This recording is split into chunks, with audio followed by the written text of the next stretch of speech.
ถ้าหัวใจน้องยังไม่แน่ รู้ไหม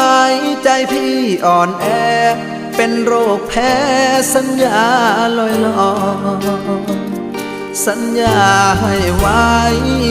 กี่ครั้งก็พังบ่อยๆพี่หรืออุตส่าห์หลงคอยหน้าใจน้อยคอยเธอทุกทีสัญญา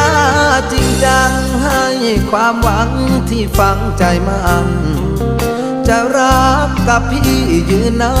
นปากหวานยืนยันทั้งปีแต่งงานเมื่อพร้อมอย่าหอมยอมใจรักพี่